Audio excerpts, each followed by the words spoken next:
Adhyaya 8, Shloka 4. Adhibhutam ksharo bhavaha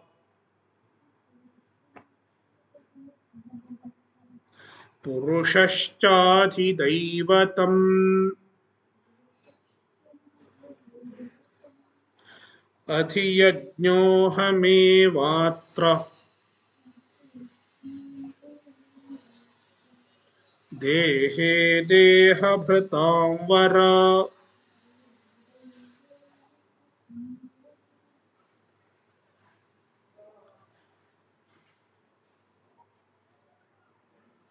Arjuna had asked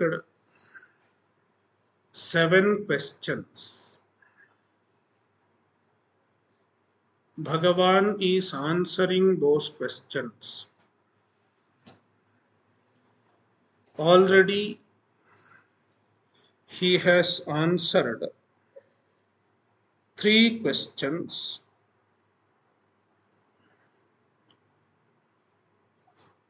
and now he is answering 4th, 5th, and 6th question in this shloka.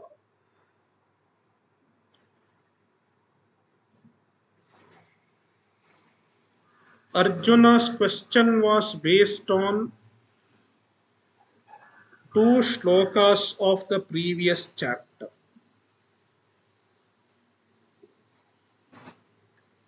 That is 29 and 30 of the previous adhyaya.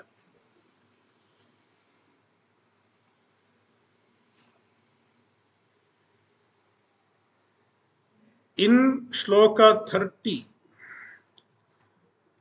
of the previous adhyaya, Krishna had told how to meditate on Bhagavan,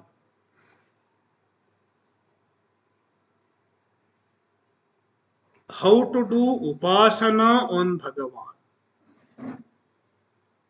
It was mentioned in brief. When we do upasana, in the context of upasana,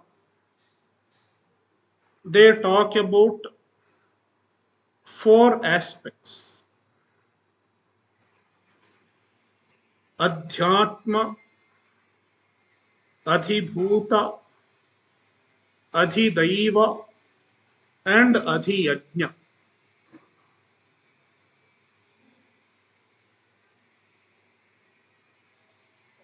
The Ishvara is meditated on these 4 aspects.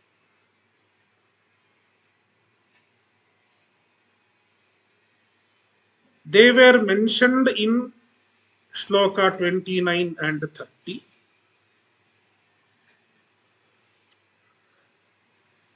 Then, based on that, Arjuna asked, what are they?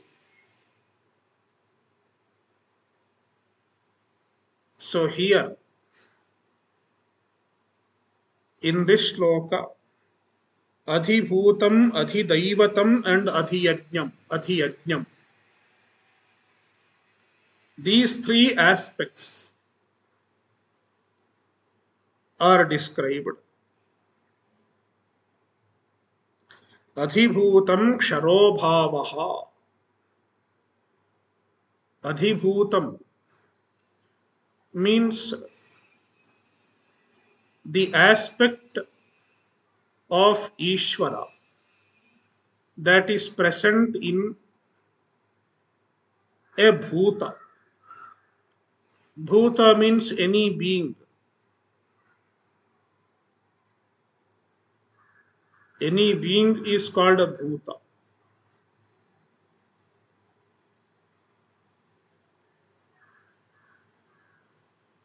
So, Adhibhutam, the aspect of Ishvara that is present in the bhutas, in all the beings.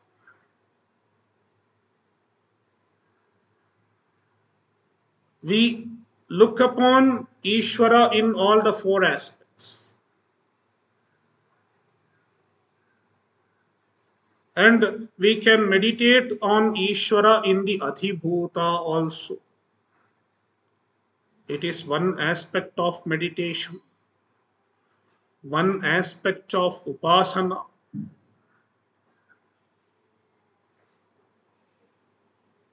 We look upon Ishvara as being present in all the beings. In all the beings, how do we meditate on Ishvara? There are various types of meditations. If you remember the text called Durga Saptashati, which is also known as Devi Mahatmyam. In Devi Mahatmyam, there are some stotras. Ya Devi Sarvabhuteshu Nidrarupena Samsthita Ya Devi Sarvabhuteshu Kshudharupena Samsthita Ya Devi Sarvabhuteshu Buddhirupena Samsthita, etc. etc. Meaning that various qualities of the beings, various qualities that are found in various beings. It may be human beings or it might as well be animals. They can be looked upon as Ishvara himself because it is a manifestation of Ishvara. It is a Vibhuti, as we will see later on in Vibhuti Yoga. Even our qualities, our emotions, our feelings, even they are manifestations of Ishvara.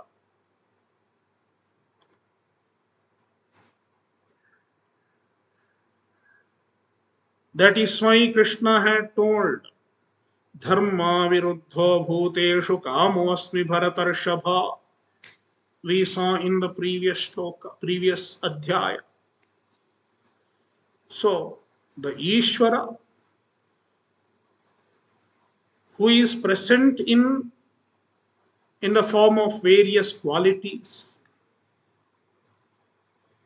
various attributes in different beings is called Adhibhutam. That is why Krishna says Adhibhutam Ksharobhavaha. Ksharobhavaha.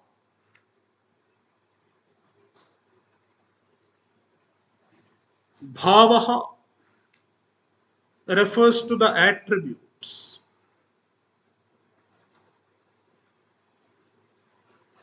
The emotions, the thoughts that are temporary, they come and go.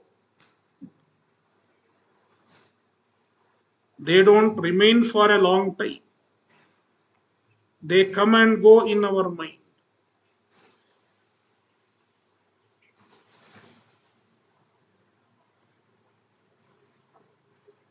So they are Ksharobhavaha and they are looked upon as the manifestation of Ishvara.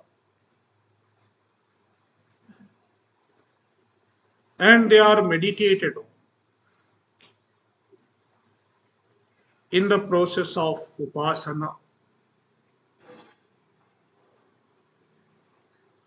That is why it is mentioned in the context of Upasana as Adhibhutam. Then Adhidaivatam. It can be Adhidaivam or Adhidaivatam. Both are same. Purushascha adhidaivatam. Adhidaivata is Purusha.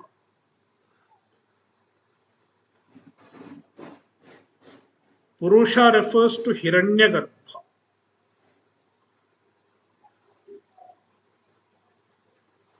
In this context, Purusha means Hiranyagarbha. Hiranyagarbha is Adhidaivatam, the aspect of Ishvara that is present in the Devatas. There are various Devatas, innumerable Devatas. And these Devatas preside over various natural forces like Aditya, Sun, Moon, Surya, Chandra, Vayu, various natural forces. They are presided over by the Devatas. That is why they are functioning in harmony. Now, who is presiding over the Devatas? Who is governing all the Devatas? The Shastra reveals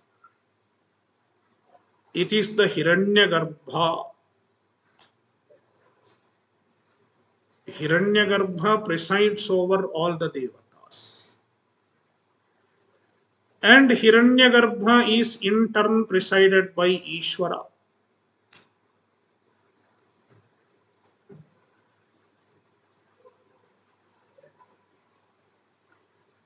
Therefore, since Hiranyagarbha is proximately associated with Ishvara, we can look upon Hiranyagarbha as Ishvara himself. The Ishvara presiding over the Devatas is Hiranyagarbha.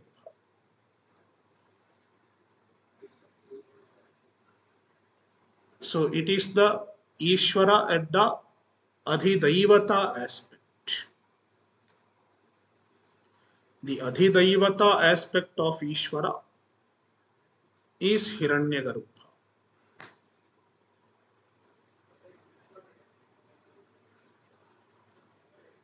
And then Adhiyajnaha, sixth question. Adhiyajnah katham kotra. This was sixth question.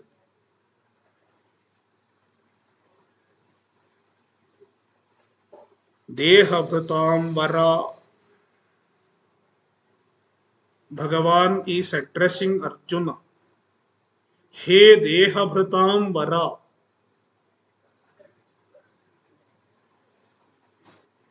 Vara means the greatest. The greatest among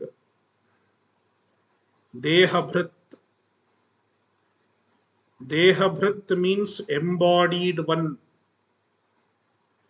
Anybody who has a body is called a Dehabhrit.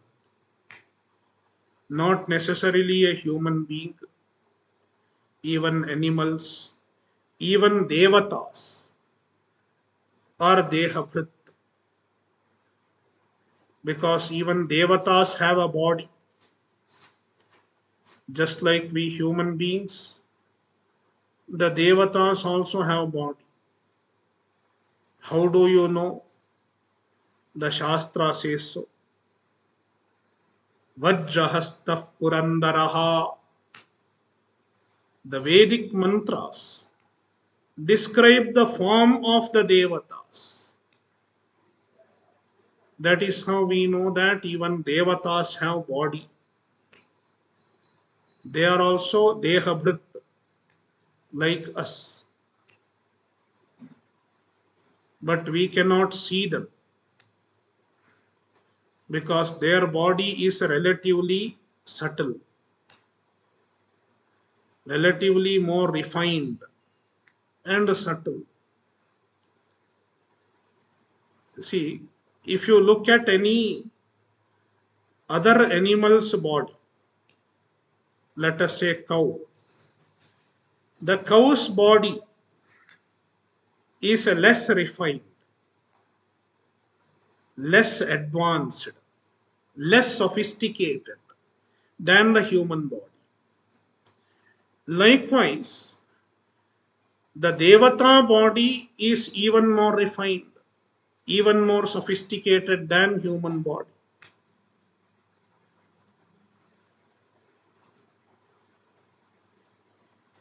That is why their body have some special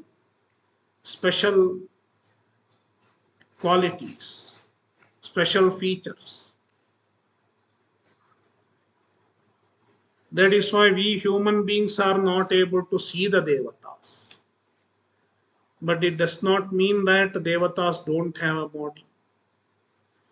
They also have bodies. So, the Devatas also are Dehabhrit. Among all Dehabhrits, Arjuna is great. Varaha.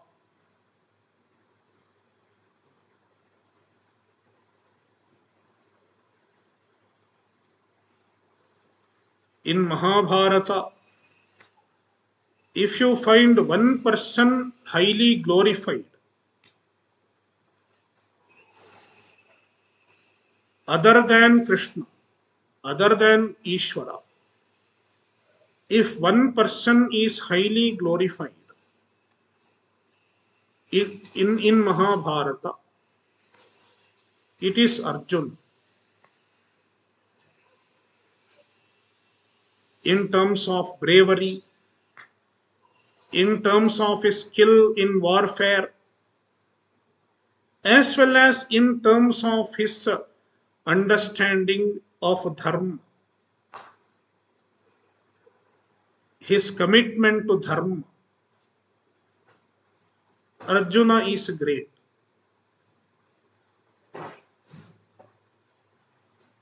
And he is considered as greater than even the Devatas. Even Devatas sought his help to fight the Rakshasas.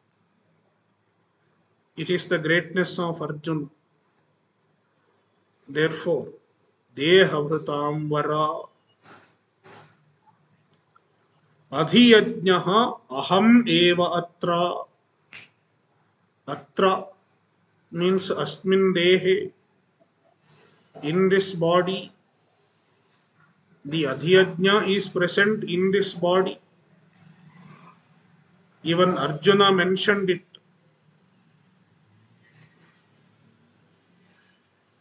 We pray to the Ishvara.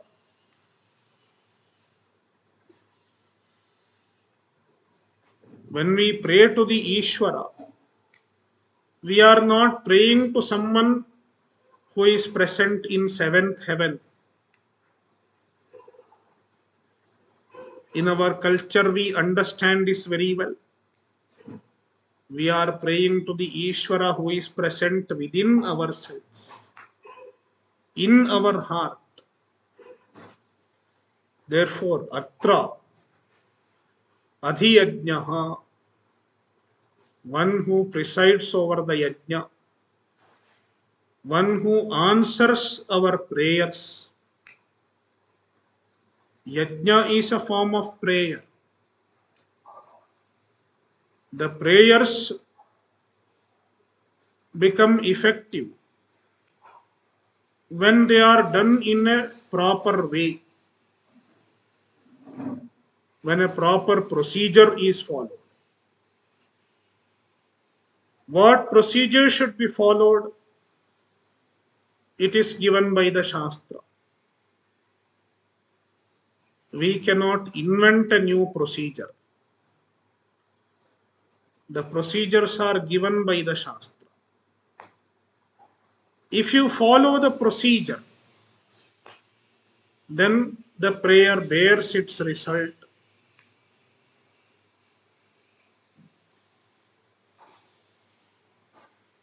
So, Adhiyajnaha is the one who presides over the yajna, one who answers our prayer. Who is it? Krishna says, Ahameva, it is me. Aham eva, it is me alone, not anybody else. We pray to various devatas in the yajna. We may pray to Indra, we may pray to Varuna. Any devata we may pray. But who answers the prayer, who gives the results of the prayer, Krishna says, it is me only. As Krishna has told in another place, Aham hi sarvayajnanam bhokta cha prabhurevacha. I receive all the prayers, all the yajnas, yajnanam bhokta, and Prabhu, one who gives the result. It is Ishvara alone. Even if we pray to any other devata, the result comes from Bhagavan himself. Labhate cha tatah kaman mayaiva vihitan hitan.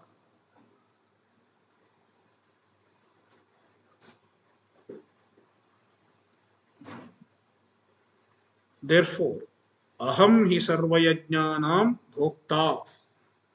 Therefore, Krishna says, adhiyajnaha ahameva. I am the adhiyajna. Therefore, you can meditate on me as the one who is presiding over the yajna, as adhiyajna. Thus, the 6 questions are answered. Now, as I said earlier in the previous class, last but not the least, question number 7. Krishna begins to answer that question. What is that question? Prayana kale cha katham jneyosi niyatatmabhihi.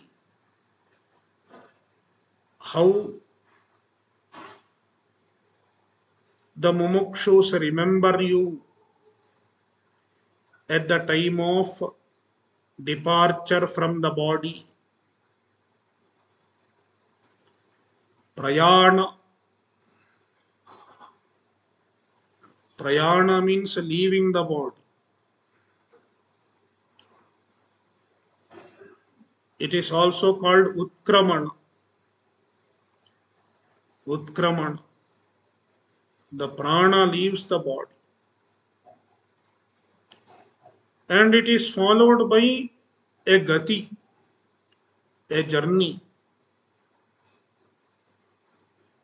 Prayana. Utkramana is followed by a journey, which is called gati.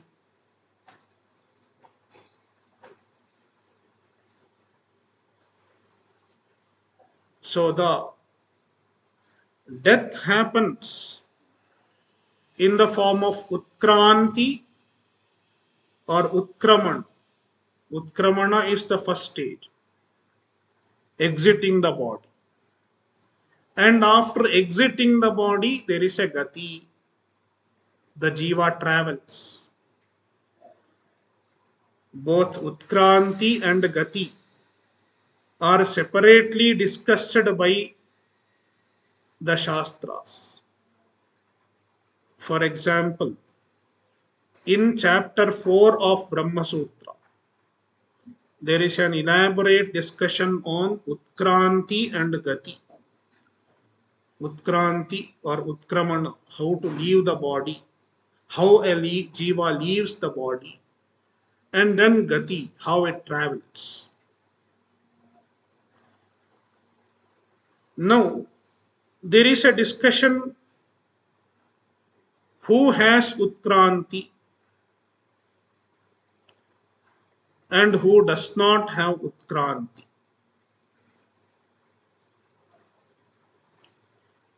Means who leaves the body and goes at the time of death, and who does not leave the body and go.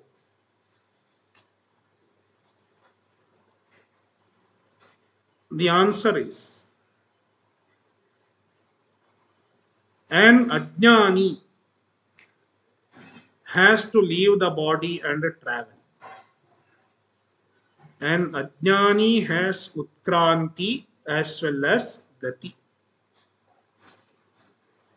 Whereas a jnani, he does not have utkranti at all. Natasya prana utkramanti. A jnani's prana does not leave the body and go. Then what happens to a jnani? Atraiva samavaniyante. At the time of death, a jnani's prana resolves. It just disappears.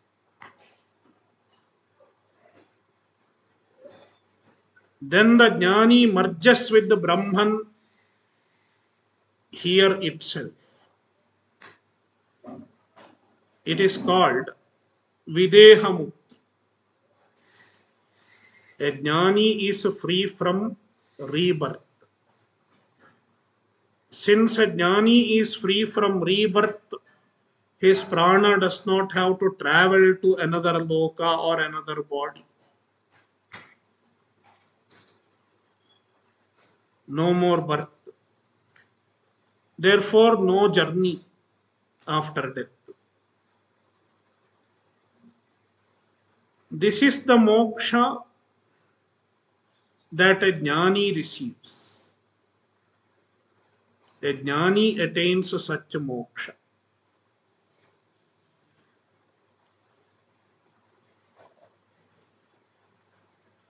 But then there are other people who are not jnanis, but they are upasakas. They are great devotees of Ishvara. They have bhakti.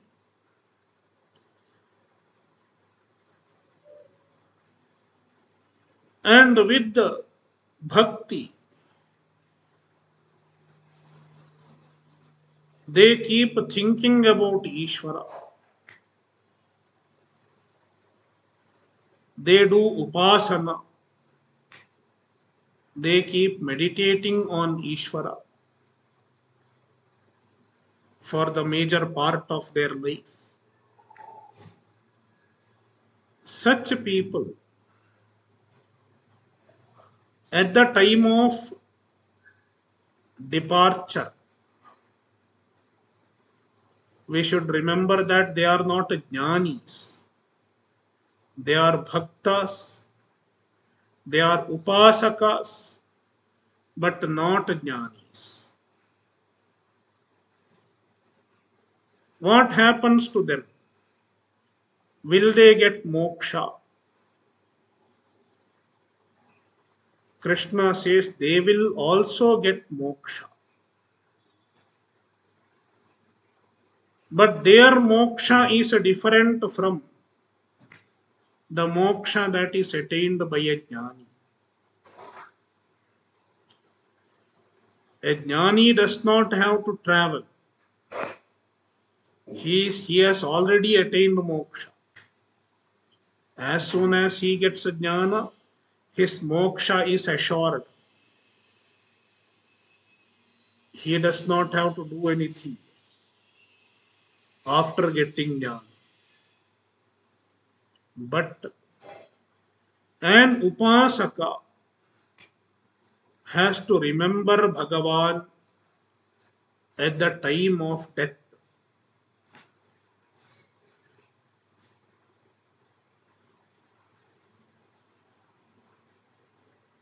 He remembers Paramatma at the time of death.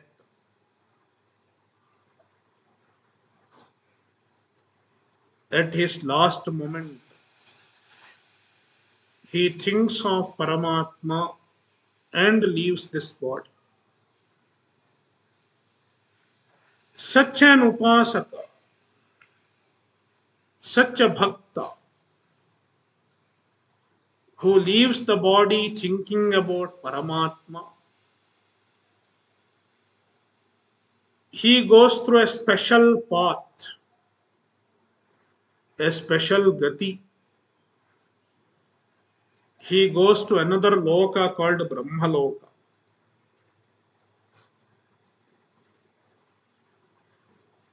After going to Brahma Loka,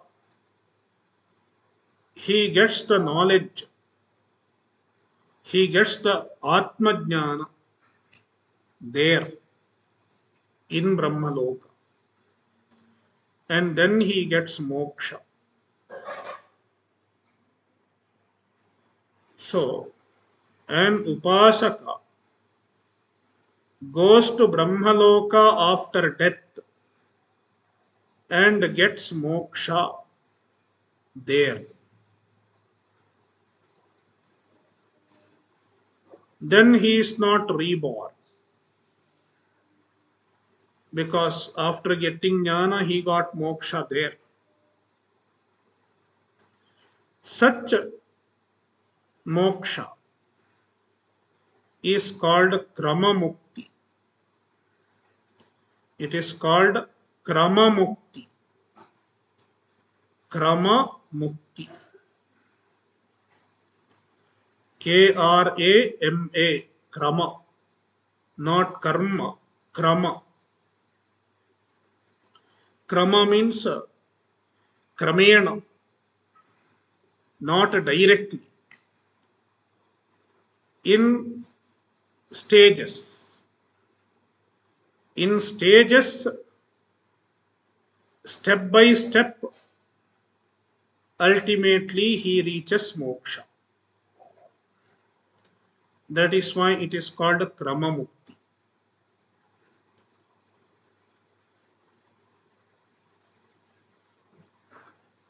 In fact, this question is about krama mukti. Question number 7. Prayana kale niyatatmabhihi katham jneyah asi. How you should be remembered at the time of departure. Who should remember? One who wants to get krama mukti. This question is not relevant for a jnani because a jnani does not have to remember anything. Because of his jnana, he is already mukta. Moksha is assured to him. But if one is not a jnani and he wants to attain krama mukti, he should make all effort to think about Paramatma, to abide in the thought of Paramatma at his last breath. That is why Arjuna asks how you should be remembered.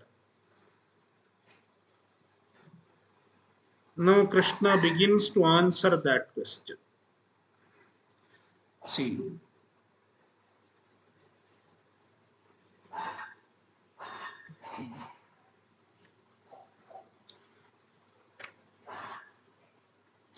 yeah, Shloka 4. Let us read. Antakale cha mameva स्मरन् मुक्त्वा कलेवरम् यः प्रयाति समद्भावम् याति नास्त्यत्र संशयः.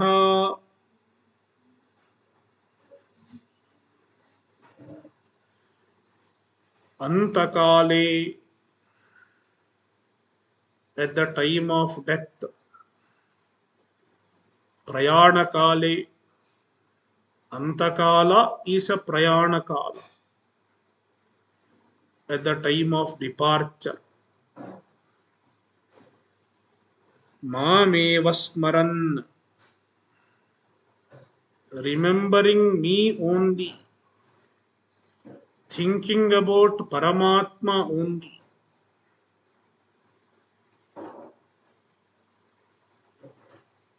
If you notice, the life of the bhaktas, they leave the body chanting Bhagavan's name. Sometimes they may loudly chant Bhagavan's name, or sometimes they may be in a meditation and leave the body. I recently heard of the death of one great Mahatma, Neem Karoli Baba. I read how Neem Karoli Baba spent his last moment. He was in a hospital and he was, in ventilator or some life support. Something was there, the life support. And then at some point, he felt that all these life support is of no use. Now he is anyway going to die. Then he removed it himself. Ye bekar hai, he said. It is useless. And he removed it. And then he started chanting, Om Jaya Jagadish Hare, Om Jaya Jagadish Hare. Slowly the voice reduced. It became slower and slower. And finally, his breath stopped. So, when we look at the lives of Mahatmas, they leave the body thinking about Ishvara, remembering Ishvara. There are many such examples. Some of them are known, but many of them we won't know at all.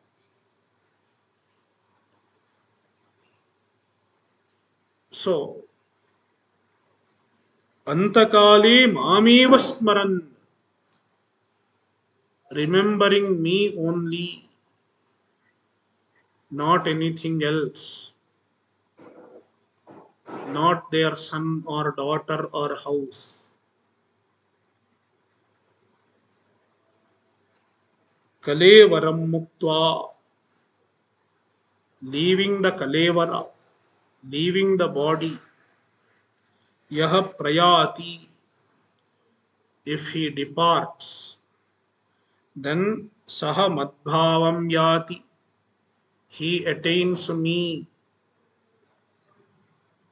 He ultimately attains Paramatma. Not immediately, He will have to travel through a special path which will be described later on. And then he will go to Brahmaloka, and there he will get a jnana, and then he attains moksha, kramamukti.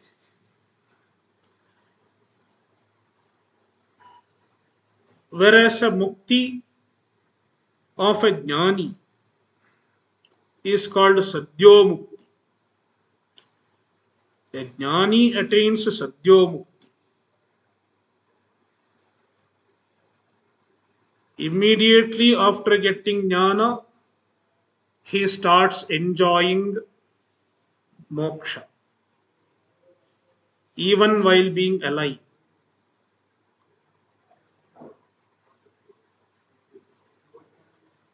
It is called Jivan Mukti. While being alive, you enjoy moksha. You enjoy freedom from all emotional problems. You enjoy freedom from the sense of incompleteness.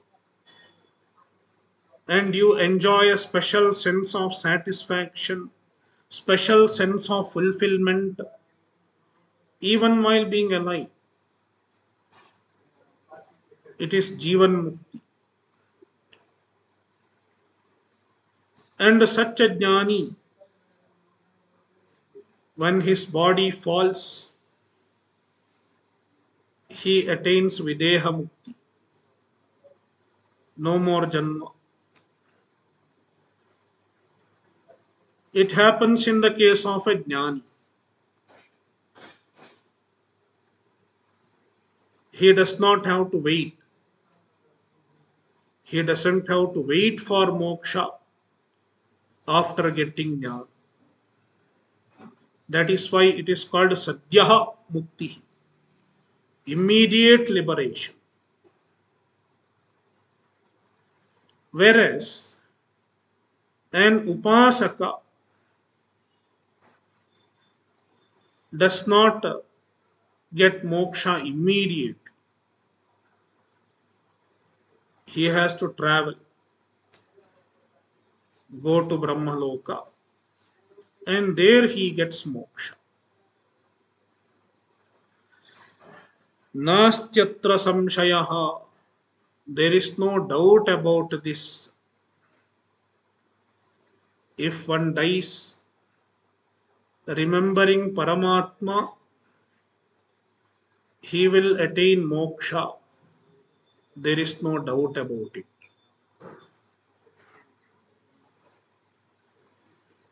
But how to remember Paramatma at the time of death? It is not that easy.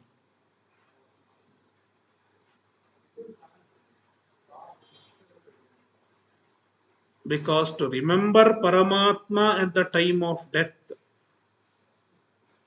one should do a lot of practice.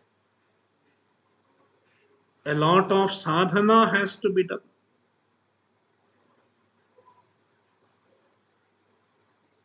Otherwise, it is not possible.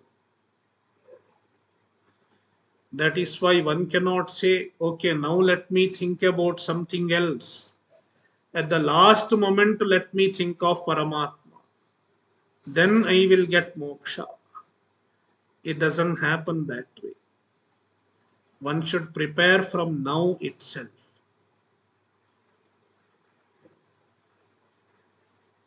When should one prepare? One should prepare now. Now is the time. Because we don't know when the last breath is going to come. It might as well come tomorrow. Hopefully not. And it may come after several years also. It can come anytime. Therefore, the best time is to start now.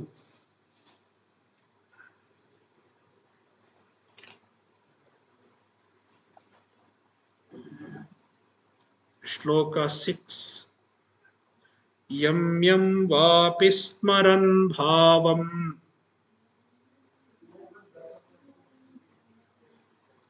tyajatyante kalevaram tam tamevaiti kaunteya sada tadbhava bhavitaha.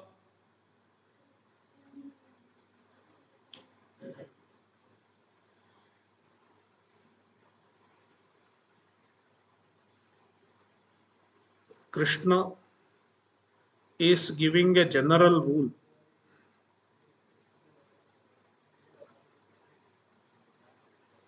regarding what happens to one after death, after leaving the body.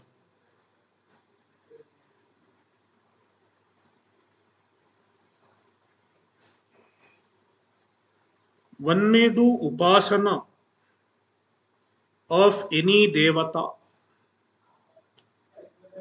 There are various devatas. One can do upasana of various devatas also. And some people who do not make effort to do upasana, they keep thinking about somebody or the other during their lifetime on account of their attachment.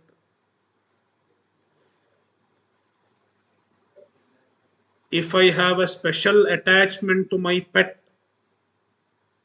most of the time I will think about my pet.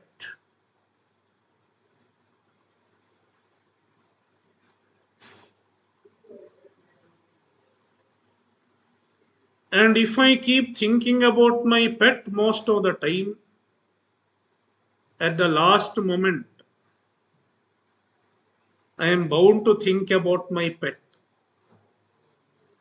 I will think about the dog and leave the body. Instead of thinking about God, I may think about Dog.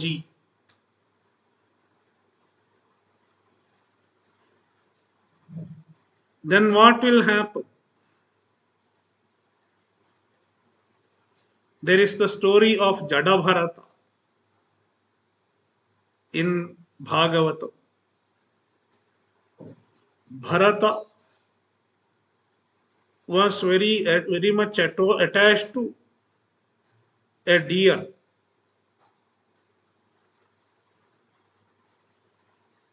On account of the extreme attachment to the deer, in the next Janma, Bharata became a deer because he thought about deer at the last moment. This story explains what will happen to me if I keep thinking about my pet. Therefore, Krishna says, Sada Tadbhava Bhavitaha. If we spend a major part of our time thinking about a given object,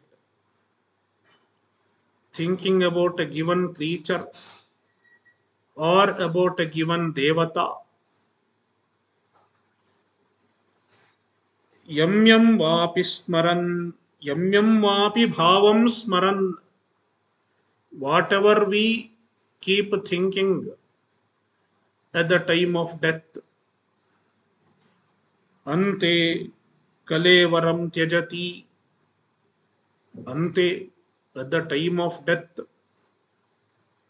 we think about a given creature or a given devata and leave the body, kalevaram tyajati, then what will happen?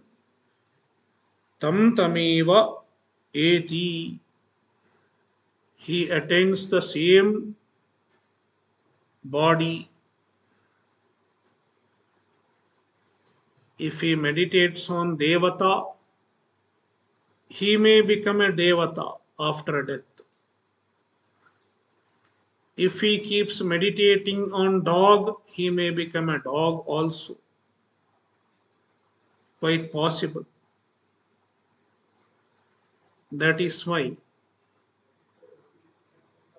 in order to ensure that our last thought is a proper thought, we have to work hard.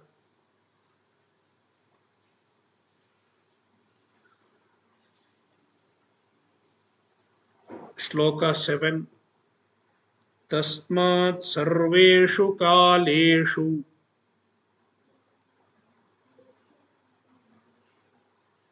mamanusmara yudhya cha mayyarpitamano buddhihi mame vaishyasya samshayaha.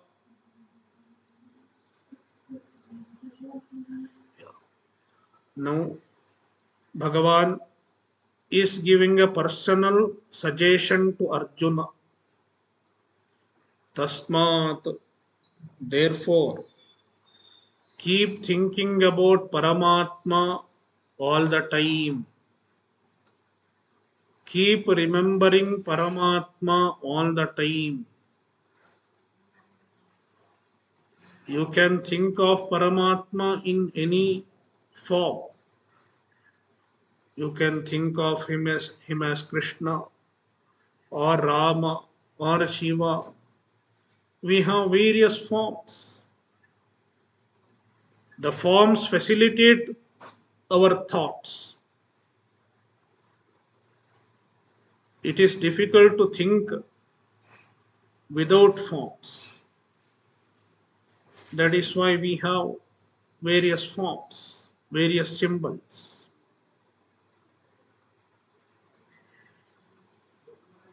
Tasmat sarveshu kaleshu, at all time, mam anusmara, remember me, think about me, and in the process of thinking about me, do not give up your duty.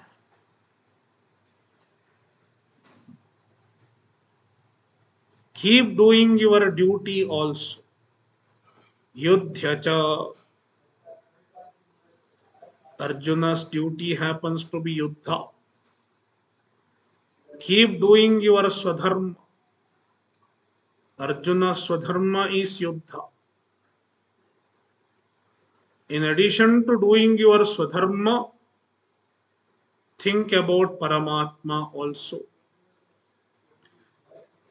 Meditate on Paramatma also.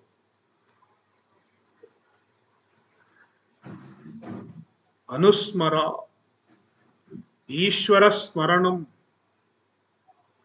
Bhagavat Smaranam is a very important sadhana. Keep doing Bhagavat Smarana. And Bhagavat Smaranam can be done in various ways. Namasmaranam, chanting Bhagavan's name. And when you chant Bhagavan's name, your mind remains in touch with Bhagavan. It is one way of accomplishing Smarana. Namasmaranam, Leela Smaranam. One can just remember Bhagavan's Leela as it is described in Bhagavatam or Ramayana or any other Purana. So, Mam Anusmara, keep remembering me, keep thinking about me, entertain the thoughts of Paramatma. Mayi arpita mano buddhihi. Devote your manas as well as buddhi, two faculties of mind. One is the intellectual faculty. Devote your intellectual faculty also to Paramatma. How to devote the intellectual faculty to Paramatma? By making oneself free from all doubts and having a clear conviction. There is Paramatma, there is Ishvara, and the Ishvara is the only goal of life. Having this conviction,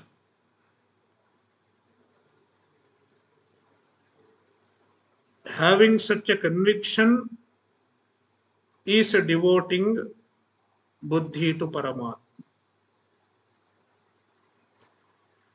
And then Mai Arpita Manaha, devote your mind also to Paramatma. Manaha is emotional faculty. Cultivate love for Ishvara. Cultivate dependence on Ishvara. Hold on to Ishvara as the emotional support.